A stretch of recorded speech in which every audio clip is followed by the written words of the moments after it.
তৈরি করে নেব বাটার গার্লিক চিকেন। তবে আজকে একটু অন্যভাবে করব, এতে কয়েকটা সবজি দেব, যার জন্য এর স্বাদটা আরও অনেক গুণে বেড়ে যাবে। তো সকলকে ওয়েলকাম জানিয়ে শুরু করছি আজকের রান্না। প্রথমেই এখানে 150 গ্রাম বোনলেস চিকেন নিয়েছি, এরকম ছোট ছোট করে পিস করে কেটেছি। তাতে একটু নুন দেব আর দেব মরিচ গুঁড়ো, আপনারা গোলমরিচ গুঁড়োও দিতে পারেন।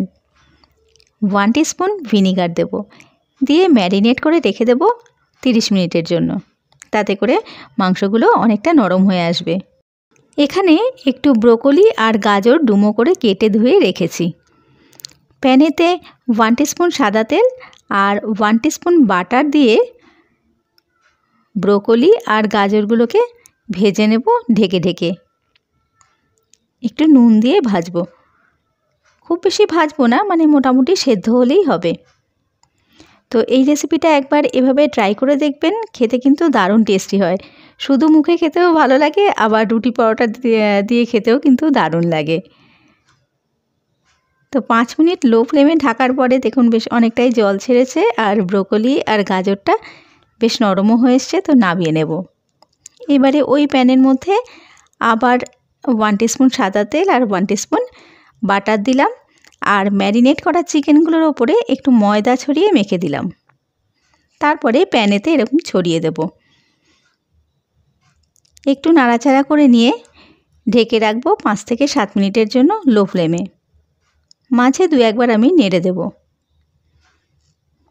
তাতে করে মাংসটা সেদ্ধও হয়ে যাবে। ছোট ছোট পিসই আছে, আর ভিনিগার দিয়ে ম্যারিনেট করে রেখেছিলাম বলে বেশ নরমও হয়ে এসেছিলো, তাই সেদ্ধ হতে বেশি টাইম লাগবে না।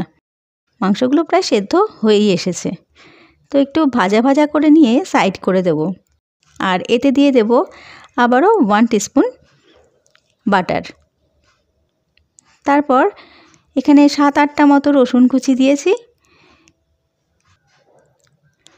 দেব একটুখানি সাদা তিল, একটু অরিগ্যানো আর অল্প মরিচ গুঁড়ো। মরিচের জায়গায় গোলমরিচও দেওয়া যেতে পারে। 1 মিনিট মিডিয়াম ফ্লেমে একটু নেড়েচেড়ে নেব, একটু নাড়াচাড়া করে নেব ভালো করে। তো এই রেসিপিটা বাড়িতে করে দেখবেন, খেতে কিন্তু দারুণ টেস্টি হয়। বাচ্চারা খেতে খুব ভালোবাসবে, আর করতেও বেশি সময় লাগে না।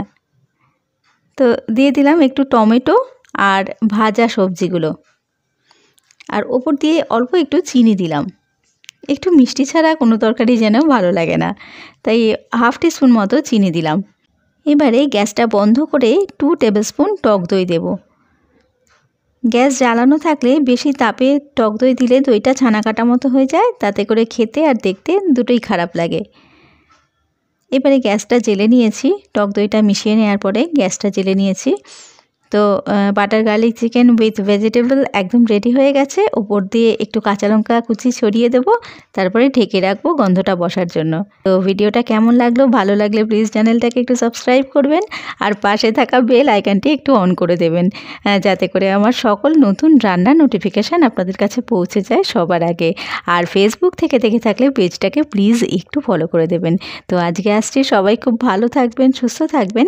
এতক্ষণ ভিডিওটা দেখার জন্য অনেক ধন্যবাদ। নমস্কার।